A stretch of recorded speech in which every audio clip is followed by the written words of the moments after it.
بے شمار حمد و ثنا اللہ رب العالمین کی بے شمار نعمتوں کا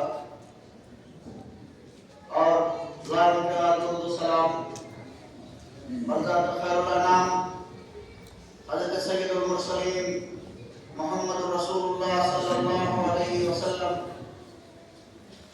جن کو اللہ رب العالمین نے کائنات کی رہبری اور رہنمائی کے لیے مبعوث فرمایا اور ایک ایسا دین اور ایک ایسی شریعت عطا فرمائی جو تا قیامت ناقابل تنسیخ اور ناقابل ترمیم ہے۔ اللہ تعالیٰ ہماری جانب سے بھی آپ صلی اللہ علیہ وسلم پر بے شمار درود و سلام نازل فرمائے۔ محترم سامعین، جیسا کہ اس کانفرنس کا عنوان ہے اسلام راہ نجات ہے، یقیناً اسلام راہ نجات ہے، نہ صرف آج کے دور کے لیے بلکہ قیامت تک کے لیے اور ہر دور میں، ہر زمانے میں کائنات کا دین اسلام ہے اور قیامت تک اللہ رب العالمین کے نزدیک جو دین قابل قبول ہے، جو طریقہ کار قابل قبول ہے، جس پر انسانیت کی نجات کا دار و مدار ہے، وہ دین اسلام ہے۔ دنیا کے اندر بے شمار ادیان و مذاہب ہیں، بے شمار دھرم ہیں، لیکن اسلام کی خوبی یہ ہے، اسلام کی پہچان یہ ہے، اسلام باقی مذاہب اور ادیان سے متمیز اور ممتاز اس لیے ہے کہ یہ توحید کا علمبردار ہے، یہ اللہ وحدہ لا شریک کی عبادت کے لیے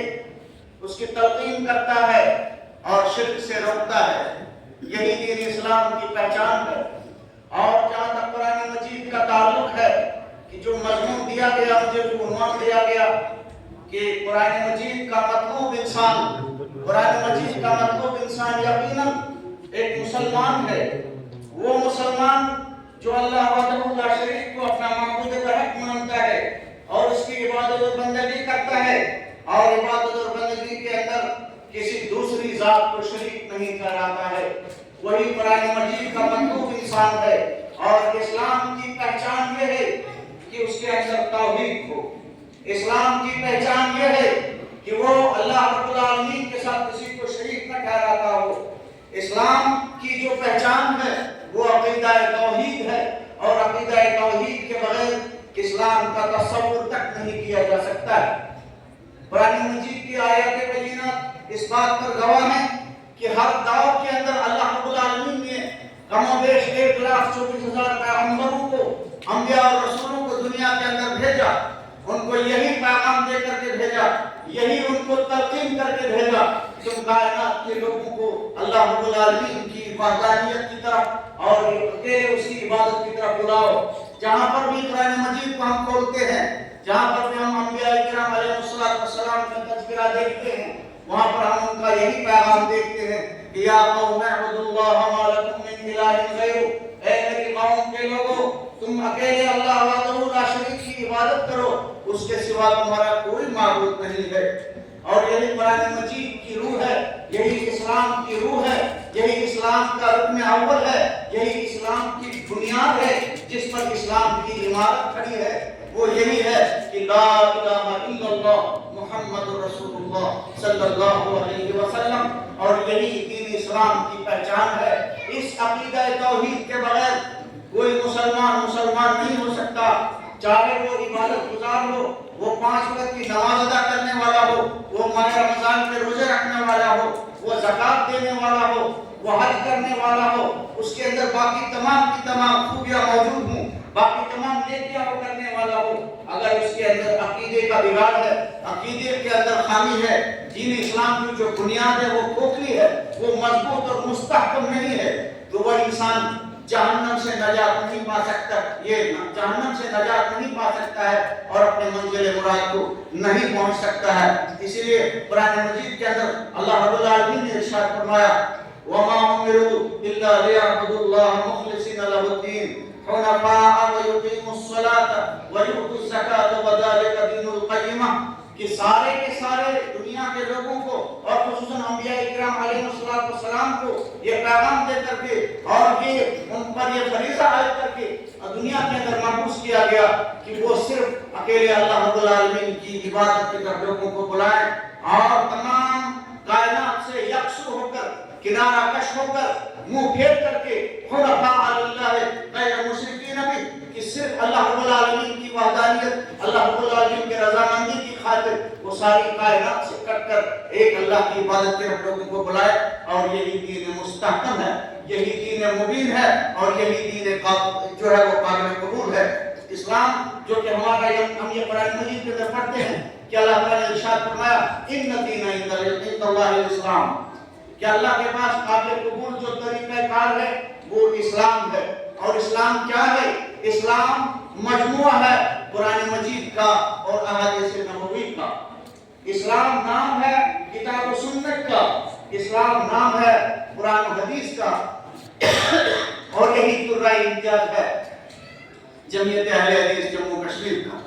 کہ ہم جس دین کی طرف بلاتے ہیں ہمارے علماء جس دین کی طرف دعوت دیتے ہیں وہ خالص قرآن مجید اور سنت نبوی صلی اللہ علیہ وسلم کی ہے اور قرآن و حدیث کا تابع فرمان جو مسلمان ہے وہی حقیقی معنوں میں قرآن کا مطلوب انسان جو قرآن مجید کو مانتا ہے اس پہ عمل کرتا ہے جو سنت نبوی صلی اللہ علیہ وسلم کو مانتا ہے اس پہ عمل کرتا ہے وہی قرآن کا مطلوب انسان ہے اور انبیاء کرام علیہ السلام نے پیغمبر ہونے کے باوجود نبی ہونے کے باوجود رسول ہونے کے باوجود اپنے گھروں کے اندر اسی چیز کی تلقین کی ہے ہم قرآن مجید کا جب مطالعہ کرتے ہیں تو سورہ بقرہ میں اللہ تعالیٰ نے ارشاد فرمایا اعوذ باللہ من الشیطان الرجیم ام کنتم شہداء اذ حضر یعقوب الموت اذ قال لبنیہ یا بنی ما تعبدون من بعدی قالوا نعبد الہک و الہ آبائک ابراہیم و اسماعیل و اسحاق الہ واحدا ونحن له مسلمون کہ یعقوب علیہ السلام کو جب وفات کا وقت آیا تو انہوں نے اپنے بیٹوں کو بلایا اور ان سے سوال کیا کہ ما تعبدون من بعدی میرے انتقال کے بعد میرے وفات پا جانے کے بعد یہ دنیا چھوڑ جانے کے بعد تم کس کی عبادت کرو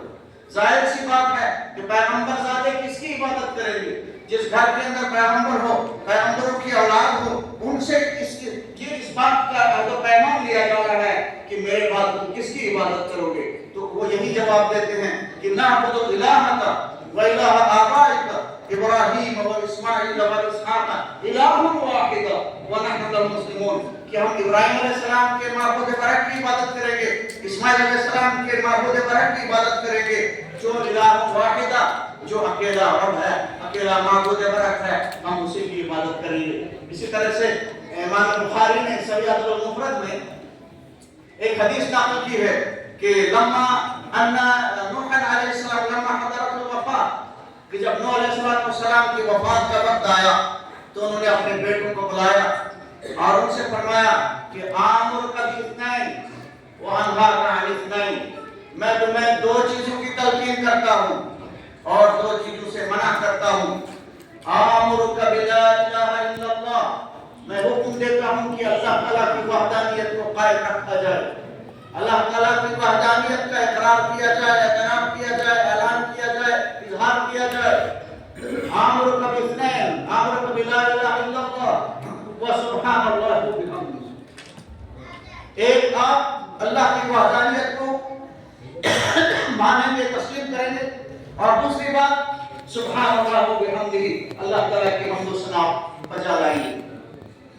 وعنہاک عن اثنین اور دو چیزوں سے میں آپ کو منع کر رہا ہوں وہ یہ ہے کہ وعنہاک عن الشرک والکبر